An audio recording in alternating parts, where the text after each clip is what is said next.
इस वीडियो में हम जानेंगे कि एल्गोरिथम किसे कहा जाता है। एल्गोरिथम दरअसल हमारे पास एक स्टेप बाय स्टेप मेथड होता है, एक स्टेप बाय स्टेप तरीक़ेकार होता है। इसके अंदर हम क्या करते हैं, किसी भी ख़ास मसले को हल करते हैं। अब इसे हम एल्गोरिथम कहते हैं। अब इसको हम एक एग्जाम्पल की मदद से समझने की कोशिश करेंगे। हमारी डेली लाइफ में बहुत सारे प्रॉब्लम्स होते हैं, उनको हल करने के लिए हम उसका एल्गोरिथम लिखते हैं। हमारे पास सबसे पहले एक प्रॉब्लम आता है और उस प्रॉब्लम के ऊपर हम क्या करते हैं कि एक मेथड अप्लाई करते हैं। जब हम कोई मेथड अप्लाई करते हैं तो उस टाइम उसको एक प्रोसेस कहा जाता है, यानी इस प्रॉब्लम के ऊपर हम एक प्रोसेस अप्लाई करते हैं। जब हम उस प्रॉब्लम पे एक प्रोसेस अप्लाई करते हैं तो हमें कोई ना कोई इसका रिजल्ट हासिल होता है। लेकिन ये जो प्रोसेस हमें अप्लाई करने के लिए हमारा जो रिजल्ट है वो हमारी रिक्वायरमेंट के मुताबिक आना चाहिए। लेकिन इस प्रोसेस को करने के लिए हमारे पास कोई स्टेप बाय स्टेप मेथड होना चाहिए और यही हमारा एल्गोरिथम कहलाता है। अब हम इसकी एग्जांपल लेते हैं। लेट्स सपोज हमारे पास एक प्रॉब्लम है कि हमने एक making a cup of T, कि हमने एक टी का एक कप बनाना है। उसके लिए हम यहाँ पे जो है एक इसकी एग्जांपल लेते हैं। अब इस प्रॉब्लम को सॉल्व करने के लिए हमें क्या करना पड़ेगा, इसका एक प्रोसेस डिजाइन करना पड़ेगा। और ये प्रोसेस हम किस तरह से डिजाइन करेंगे कि step by step method define करेंगे। तो सबसे पहला स्टेप इसके अंदर ये होगा कि टेक एन एम्प्टी कप, हमें एक एम्प्टी कप लेना पड़ेगा और उसके अंदर हम क्या करेंगे, जो सेकंड स्टेप होगा उसमें हम क्या करेंगे, हॉट वाटर ऐड करेंगे। तो ये पहले दो स्टेप होंगे। उसके बाद तीसरा स्टेप ये होगा कि हम उसमें एक टी पैक ऐड करके उसको जो है स्टिर करेंगे, और टी पैक ऐड करने के बाद फिर हम उसमें शुगर ऐड करेंगे और फिर हम उसमें मिल्क ऐड करेंगे और आखिर में हम उसको स्टिर करेंगे, यानी हम उसको हिलाएंगे। तो ये हमारे पास टोटल 6 स्टेप्स हैं जिनको हम स्टेप बाय स्टेप फॉलो करते जाएंगे और हमारा जो रिजल्ट होगा वो क्या होगा, हमें हमारी जो रिक्वायर्ड चीज है वो हमें हासिल हो जाएगी, यानी चाय जो है वो तैयार हो जाएगी। तो ये हमने एक एग्जांपल ली है कि एक एल्गोरिथम दरअसल किस तरह से काम करता है। आप इसके अलावा और बहुत सारे एग्जांपल ले सकते हैं। डेली लाइफ में आप जो भी काम कर रहे होते हैं उस काम के पीछे एक एल्गोरिथम काम कर रहा होता है। अब हम ये देखेंगे कि एल्गोरिथम का जो है वो सॉफ्टवेयर डेवलपमेंट से या सॉफ्टवेयर बनाने से इसका क्या ताल्लुक है। जब भी हम कोई सॉफ्टवेयर बनाते हैं तो उसके लिए हमें क्या करना पड़ता है, कंप्यूटर प्रोग्राम लिखना पड़ता है। और कंप्यूटर प्रोग्राम दरअसल हमारे पास क्या होता है, इंस्ट्रक्शंस की एक तरतीब होती है और वो उन इंस्ट्रक्शंस की तरतीब के पीछे एक एल्गोरिथम काम कर रहा होता है। यानी एल्गोरिथम का बहुत ही अहम किरदार है सॉफ्टवेयर डेवलपमेंट में, सॉफ्टवेयर मेकिंग में। तो इसीलिए हम यहाँ पे एल्गोरिथम को स्टडी कर रहे हैं। आगे चल के हम ये पढ़ेंगे कि एल्गोरिथम को बनाने का क्या तरीका होगा, how to write an algorithm. Students, अगर एल्गोरिथम की बात की जाए तो एल्गोरिथम जिस तरह के आपको याद होगा लिस्ट ऑफ स्टेप्स होते हैं किसी भी प्रॉब्लम के सॉल्यूशन तक पहुंचने के लिए। और अगर हम लोग एनालिसिस की बात करें तो एनालिसिस से मुराद हमारी होती है टू मेजर एफिशिएंसी। यानी स्टूडेंट्स, अगर हमारे पास फॉर एग्जांपल कोई प्रॉब्लम थी जिसमें हमने एक पॉइंट ए से लेकर पॉइंट बी तक जाना था और उसके हमारे पास ये दो सॉल्यूशंस मौजूद थे। स्टूडेंट्स, यहां पर आप लोग देख सकते हैं कि दोनों सॉल्यूशंस में ए से बी तक जाया जा रहा है, लेकिन ए में हमारे पास जो है टाइम काफी ज्यादा लग जाएगा और डिस्टेंस भी काफी ज्यादा ट्रेवल होगा, जबकि इस वाले सॉल्यूशन में हमारे पास एक डायरेक्टेड लाइन जो ए से बी तक जा रही है वो हमें काफी जल्दी ए से बी तक ले जाएगी। और हमारे पास जो है, अगर हम लोग कार पे ट्रेवल कर रहे हैं तो हम लोग चूंकि कम डिस्टेंस ट्रेवल करेंगे तो फ्यूल भी कम लगेगा। तो यहाँ पर हम लोग लिख सकते हैं कि यहाँ पर हमारे पास इसका लेस टाइम लगेगा और इसी तरह हमारे पास लेस कॉस्ट लगेगी। कॉस्ट से मुराद यानी फ्यूल हमारे पास जो यूज होगा, क्योंकि इस वाले सॉल्यूशन में हमारे पास कम डिस्टेंस ट्रेवल हो रहा है। अब स्टूडेंट्स, हमारे पास इस प्रॉब्लम के ये जो दो सॉल्यूशन है या ये दो हमारे पास दो लिस्ट ऑफ स्टेप्स है कि हमने पहले एक टर्न इस डायरेक्शन में लेना है, फिर एक टर्न इस डायरेक्शन में लेना है, फिर एक टर्न इस डायरेक्शन में लेना है। और इसी तरह इस सॉल्यूशन की बात की जाए तो हमने इतने मीटर्स या इतने किलोमीटर स्ट्रेट डायरेक्शन में चलना है। ये हमारे पास एल्गोरिथम है, यानी स्टेप्स हैं जो हमारे पास इस प्रॉब्लम के सॉल्यूशन की तरफ हमें लेके जाते हैं। अब स्टूडेंट्स, हमने देखना है कि ये जो दो हमारे पास एल्गोरिथम थे, इन दोनों में से हमारे पास एफिशिएंट कौन सा है, यानी हमारे पास बेहतर कौन सा है। स्टूडेंट्स, एक बात यहाँ पे याद रखी जाए कि दोनों सॉल्यूशन इफेक्टिव हैं। इफेक्टिव से मुराद स्टूडेंट ये होता है कि हमारे पास जो सॉल्यूशन है वो अचीव हो जाए। अब यहाँ पर आप दोनों में देख सकते हैं कि हम ए से बी में दोनों में चले गए हैं, लेकिन एफिशिएंट से मुराद स्टूडेंट एफिशिएंसी हमारे पास किसकी ज्यादा है, इस वाले सोल्यूशन की, यानी ये हमारे पास लेस टाइम में और लेस कॉस्ट में है, तो एफिशिएंसी से मुराद हमारे पास बेहतर सोल्यूशन होता है। स्टूडेंट्स, जब भी हम लोग एल्गोरिथम एनालिसिस यानी उसकी एफिशिएंसी की बात करते हैं तो जिन चीजों को हम लोग मद्देनजर रखते हैं उनमें से जो सबसे इंपॉर्टेंट चीजें हैं वो है हमारे पास स्पीड और कॉस्ट, यानी हमारे पास एल्गोरिथम कितनी स्पीड के साथ जो है हमें सोल्यूशन की तरफ लेके जाता है और कितनी कॉस्ट के साथ हमें सोल्यूशन की तरफ लेके जाता है।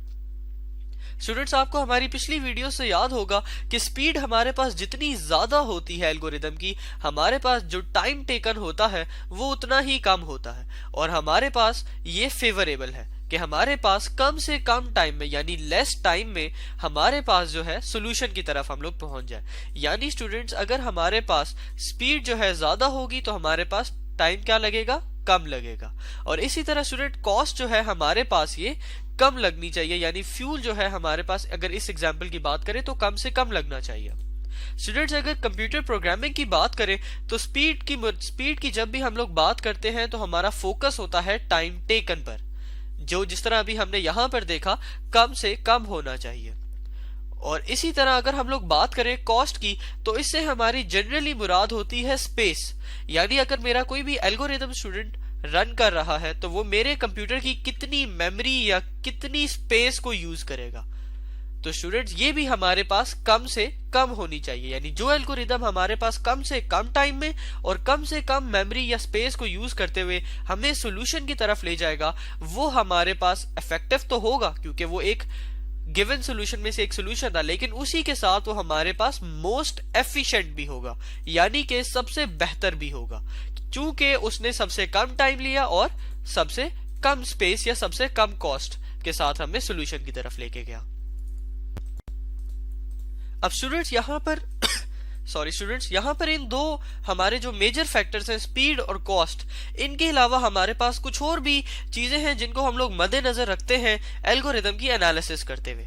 स्टूडेंट्स, उनमें से सबसे पहली तो है हमारे पास इनपुट्स नीडेड। अब स्टूडेंट फॉर एग्जांपल हमारे पास प्रॉब्लम थी कि हमने मल्टीप्लिकेशन करनी थी। अब अगर तो स्टूडेंट मेरे पास दो नंबर्स की मल्टीप्लिकेशन करनी थी, फॉर एग्जांपल 2 मल्टीप्लाई बाय 3 था, और दूसरी तरफ मेरे पास था 2 multiply by 3 multiply by 4 multiply by 5, यानी 4 नंबर की मल्टीप्लिकेशन थी। तो इसमें स्टूडेंट मेरे पास इनपुट कितनी है 4 और इसमें मेरे पास इनपुट कितनी है 2। तो स्टूडेंट्स, ये आप देख रहे हैं कि इसमें जाहिर सी बात है क्योंकि ये दो इनपुट्स हैं, मेरे पास कम काम हो रहा है तो मेरे पास टाइम भी जो है वो कम लगेगा। इसी तरह जब मेरे पास इनपुट्स ज्यादा हो जाती हैं तो मेरे पास काम ज्यादा हो रहा है और मेरे पास टाइम जो है वो ज्यादा लगेगा। तो स्टूडेंट्स, ये जो इनपुट्स नीडेड है ये भी हमारे पास डिटरमिन करती हैं हमारे टाइम को, यानी हमारे पास टाइम कितना लग रहा है वो हमारे पास इनपुट जो अवेलेबल होती है या इनपुट जो हमारी प्रॉब्लम में नीडेड होती है उसके ऊपर भी डिपेंड करता है। तो स्टूडेंट्स, फॉर एग्जांपल जिस तरह अभी हमने यहां पर देखा, ज्यादा इनपुट्स होंगी तो हमारे पास काम ज्यादा होगा और टाइम भी ज्यादा लगेगा। स्टूडेंट्स, इसी के साथ आगे चलते हैं और देखते हैं एक और इंपॉर्टेंट फैक्टर को।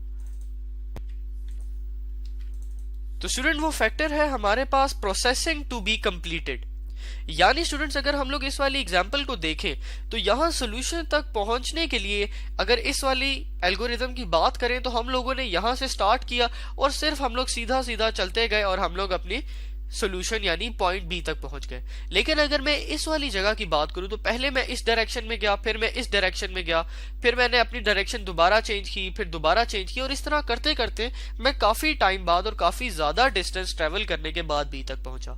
तो स्टूडेंट, यहां पर हम लोग कह सकते हैं कि हमारे पास जो प्रोसेसिंग थी वो बहुत ज्यादा थी, जबकि यहां पर हमारे पास जो प्रोसेसिंग थी सेम काम करने के लिए वो हमारे पास काफी कम थी। तो student, processing to be completed यानी हमारे पास वो प्रोसेसिंग जो हमने कंप्लीट करनी होती है सोल्यूशन तक पहुंचने के लिए, या कंप्लीट सोल्यूशन तक पहुंचने के लिए जो भी हमने प्रोसेसिंग करनी होती है वो।